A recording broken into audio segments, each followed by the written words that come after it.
Well, hello and welcome back to the Adventures in Advising podcast as we celebrate episode 100. And as we continue our interviews for this episode, I'd like to welcome back a past guest of the podcast, and that is Dr. Ann Bingham from University of Southampton.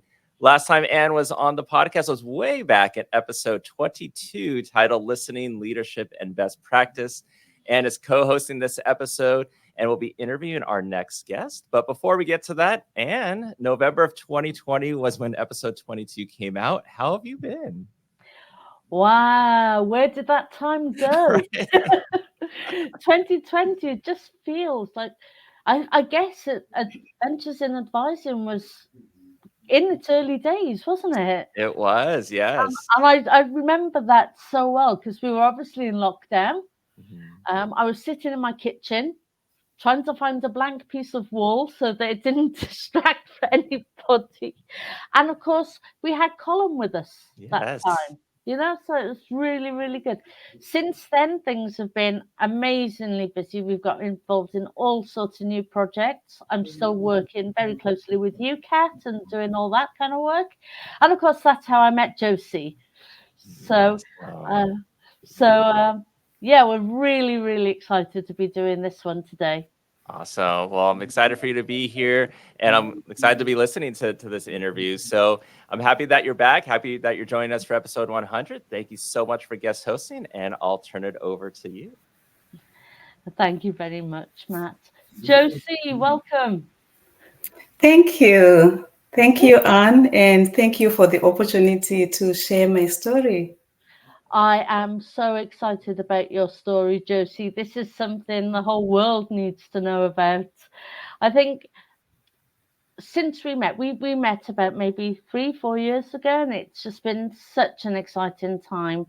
And I think we've been on quite a journey. But I really wanted you to come on here really to talk about this amazing work that you're doing. But I wonder if we could just start off, if you could tell us a little bit about you. But tell us how what was your journey into higher education? Yes, yeah. I am a reader or associate professor. In some institutions, they call readers associate professors. So I'm a reader within the School of Education here at Manchester Metropolitan University. And I have been at Manchester Met since 2003, from undergraduate to PhD. So I have a strong sense of connection with my university.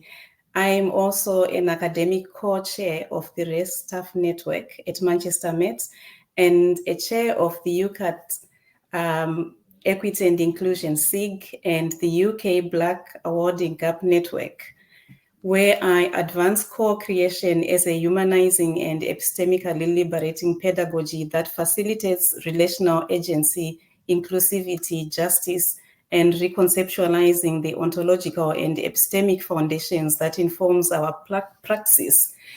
My scholarly ethos is a set of principles and a deeply ingrained commitment to solidarity, which is a strategic tool for challenging the matrix of domination and maintaining that critical stance towards envisioning an emancipatory futures.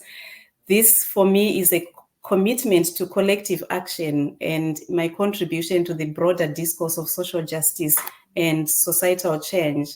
I am particularly driven by a strong belief in fostering an inclusive and dynamic learning environment where every student can strive, whilst also championing academic freedom. I am a strong protector of our academic freedom.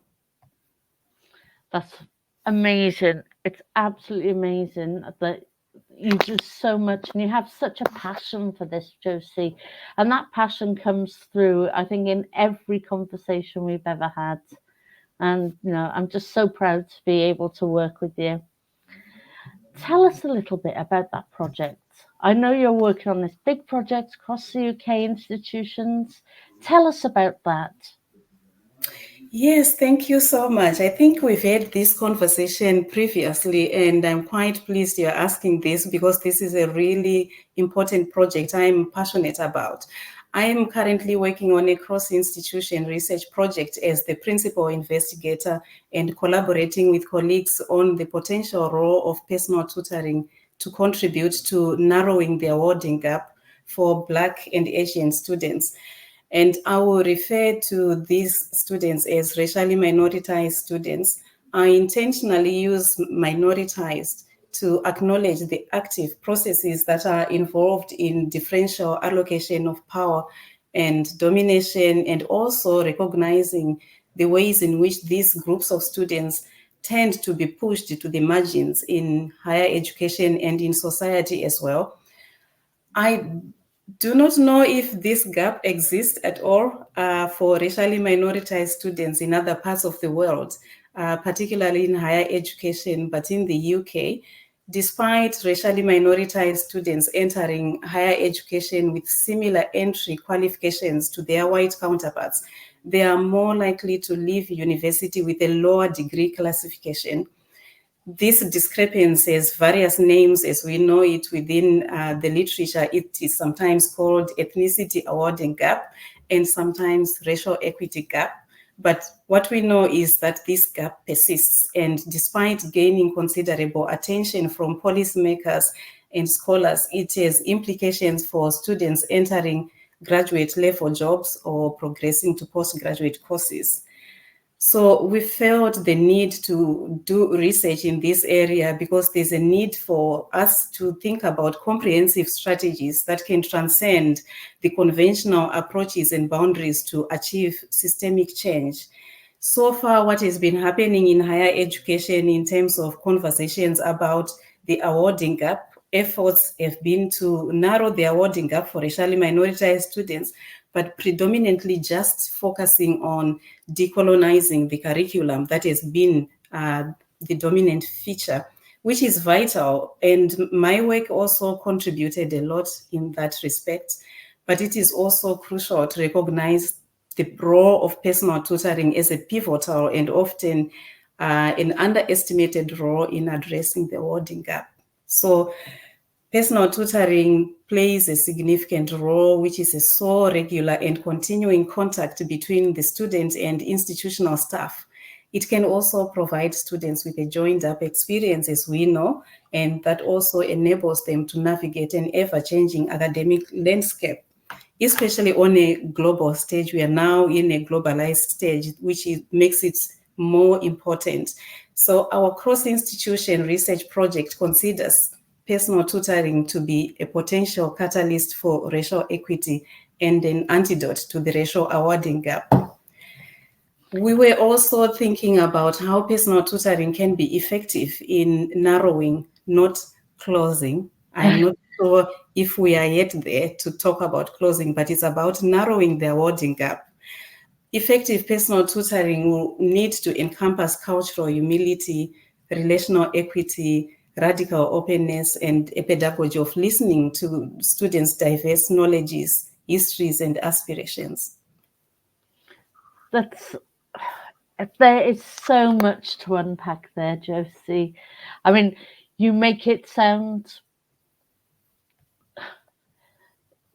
I don't know, you make it sound, this is so obvious, Yeah. And of course, for those of us who've been working on closing this gap for some time now, do you get the sense that we keep having the same conversations? Yeah, we do. It's been a constant process of talking about the awarding gap. But what we've realized, what I've noticed for so many years, and within my institution and other institutions as well, personal tutoring has never been considered, and its potential to contribute to narrowing the awarding gap.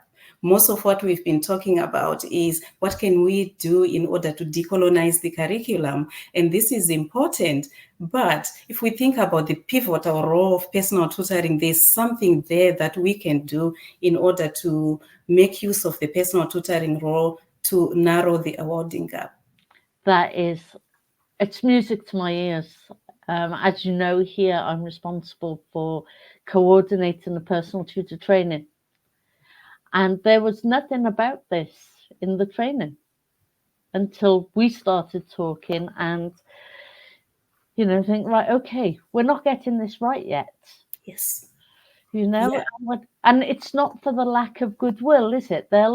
We have lots of colleagues who want to help, they want to support, not quite sure how to do it. So this is why I think your project, working across the institutions, is just going to have such an impact on so many people, not just the students themselves, but the tutors and the people like me who advise tutors. It's going to have an impact across the board, and it's just such an exciting time because you can sense a shift in what we're doing, and I just think that's amazing. Can I ask a little bit more about the project, Josie? Can you tell me a bit about getting that engagement? It can't have been easy, getting that engagement with the other institutions, and there must have been challenges. Can you tell us a little bit about those? Because I'm sure other people are going to want to know about this.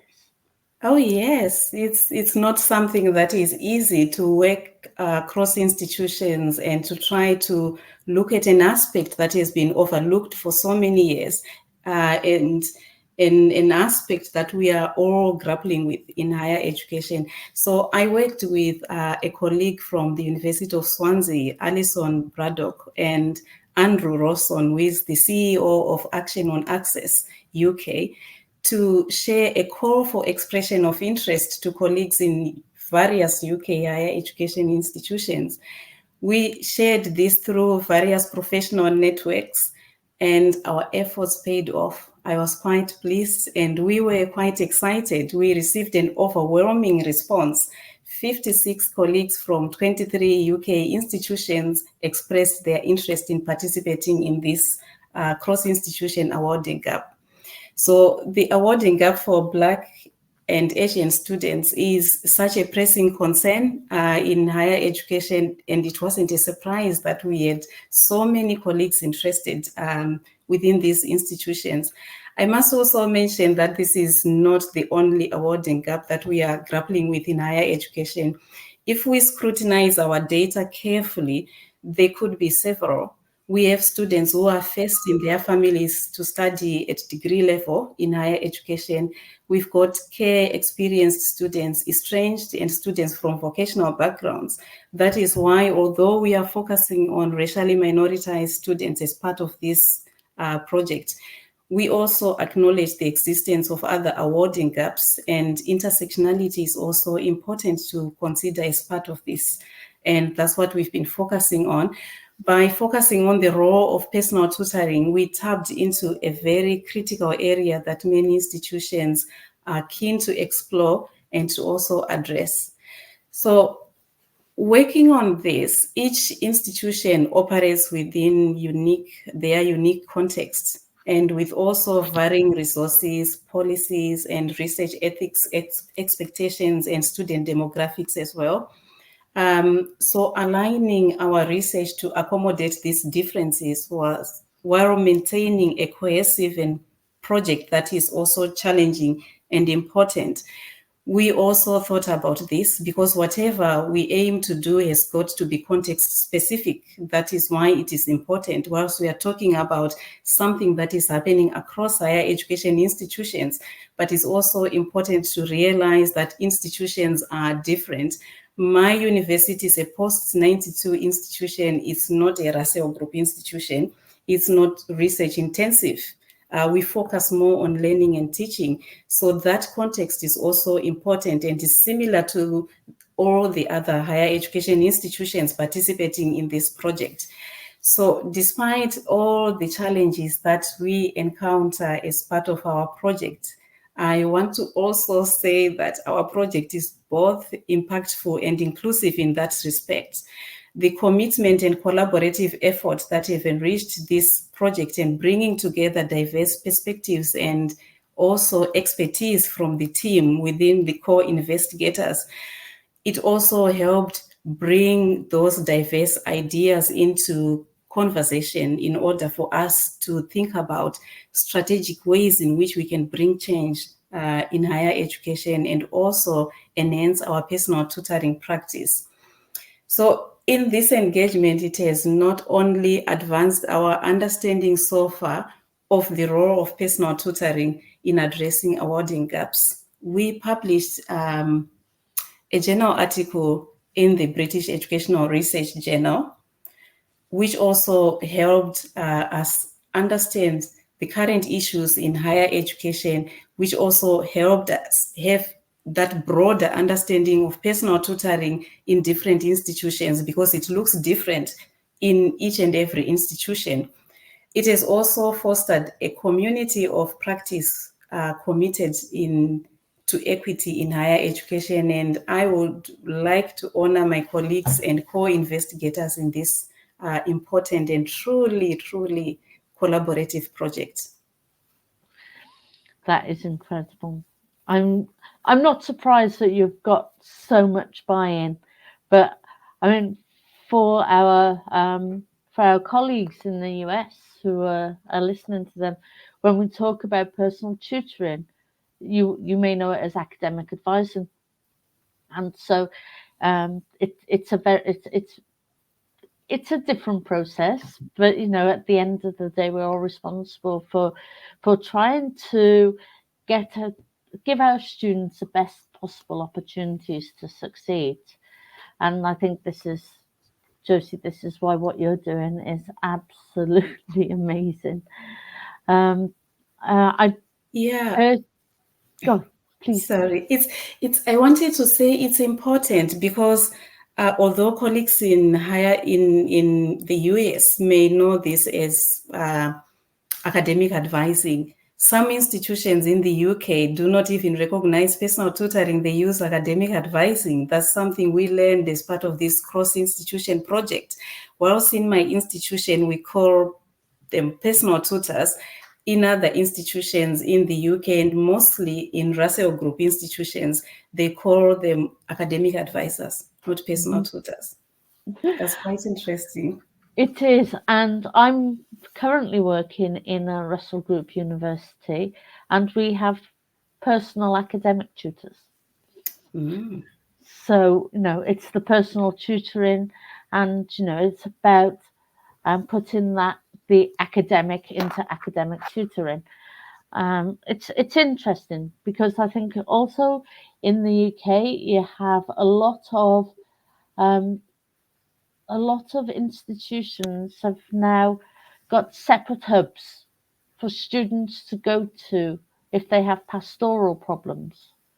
But as a personal tutor or personal academic tutor, you cannot, in my view, and it's my opinion, you cannot separate out the pastoral from the academic sometimes. Josie, you must have come across that. Yeah, absolutely. First of all, when we work with students, we first of all view them as humans before we talk about students. So that's the separation. You cannot separate the two. You're working with humans first. Absolutely. And it's just, so to combine all of those things, I'm really interested in those. That must be challenging for the project when you have there are very many models, as we know, of personal tutoring, academic advising, personal academic tutoring, and and the myriad names that those roles are, but also in the way that they operate. I know myself from the work that I've done that there are many models of personal tutoring, and so trying to develop. I think the one thing that you've done with this project, and one of the things that we've known for some time, there's no such thing as a one-size-fits-all tutoring program, and it would be foolish to try and create that. I think I'm happy to say I think we're all a lot more enlightened in that sense in the 21st century. Absolutely. So in addition to not trying to look at institutions differently, we also have programs and different program expectations. I am in education, but I'm not in teacher education. So colleagues in teacher education have also got external expectations from Ofsted as well that we don't have on our program. So in addition to looking at how personal tutoring is different in different institutions, we've got different faculties and also different programs that personal tutors and even academic advisors will need to take that into consideration as part of their advising and tutoring to make it more effective. Yeah, I totally agree. Josie, I was at the last UCAT conference and I saw you pick up the CEO award this year. And now we called you into the room. You absolutely weren't expecting that. How did that feel? Wow. Yeah, I remember that. You sent me a message. I wasn't even in the room. I was preparing for a session for my colleague who couldn't be there. That's when I got the message, and I'm thinking, ooh, what's going on? So for me, receiving the Outstanding Contribution to Personal Tutoring Award this year has been such an immense honor and deeply meaningful recognition of my efforts and dedication as both the chair of the UCAT Equity and Inclusion Special Interest Group, as well as the principal investigator for our cross-institution research project on the potential role of personal tutoring to contribute to closing the awarding gap. Although the award is such a personal accolade, I would say it's also a collective achievement. It's a celebration of our shared commitment to creating an equitable and inclusive higher education for all. At the same time, it reinforces the critical role of personal tutoring in fostering student success and highlights the crucial need to innovate. As the chair of the Equity and Inclusion SIG, I've worked tirelessly, you know that, Anne, to advocate for inclusive practices that ensure all our students thrive. This role has allowed me to champion diversity and foster a collective and inclusive culture within higher education institution in order to address the systemic barriers that our students encounter. And the award for me underscores the importance of these efforts and highlights the positive impact and dedicated personal tutoring, how that can also foster students' personal, academic, and professional aspirations. I was also thinking about our research on the potential role of personal tutoring to closing the awarding gap and how that is driven by such a commitment to understanding and addressing the disparities in student outcomes. So for me, this award feels incredibly validating and inspiring. It is a testament to the hard work and dedication of the Equity and Inclusion SIG members as we continue to further explore how we can enhance student support systems to promote equity and inclusion in higher education, which is what is in my heart. And I champion this every day. It's, for me, it's a responsibility and not work. It's a passion, isn't it? It is. And and as I said earlier, it's something that shines through in everything that you do. It's just amazing. Before we finish, Josie, I'm sure this will be of such interest to so many people. I mean, as you know, in the UK, it's more than lip service. When we're all trying to get this right, we're all trying to do it, and we all have different approaches, and we're all trying new things. But this project feels very different to me. So, if people wanted to get involved, or maybe they want to find out more about the work that you and the team are doing, what should they do? Is there something like do we have somewhere they can go and look? Can they contact you? Tell us what they should do. Oh, yes, I do invite members, UCAT members or NACADA members who may be interested in being part of this, in exploring how personal tutoring and academic advising can support students and improve outcomes for all, to join the UCAT Equity and Inclusion SIG.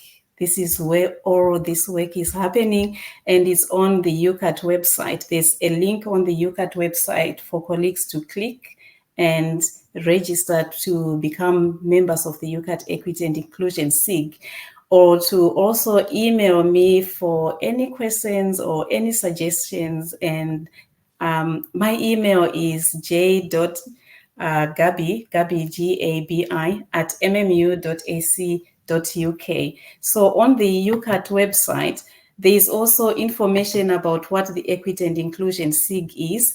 So the SIG aims to provide a space for personal tutors and academic advisors to reimagine advising and visualize its potentiality for transformation by putting theory to practice, and also promoting epistemically just scholarship and increasing professional development opportunities that align with principles of equity.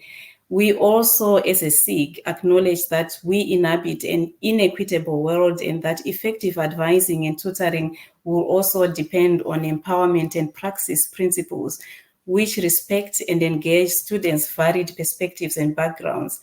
So for advisors and tutors, personal tutors, there is need for and that ethical responsibility to contribute to student success by identifying and implementing equitable and inclusive practices. As a SIG, we also recognize the potential of advising and tutoring to intentionally champion equitable and inclusive higher education institutions in ways that ensure students develop that sense of authentic belonging. And I highlight authentic belonging because it is so important. It is not about trying to force students to be who they are not. It's about having that authenticity in their belongingness in higher education and also mattering. That is music to my ears. It's not about students having to fit in to a system that already exists. It's very much about them genuinely feeling that sense of belonging. You don't have to change yourself to belong if we're doing it right. Yes, absolutely. It's not a one size fits all. No. Josie, thank you so much. It's always a pleasure to talk to you. It's always great to sort of hear what you're up to, what your latest developments are in the project. And I can't thank you enough for joining us here today. Thank you so much for having me, Anne.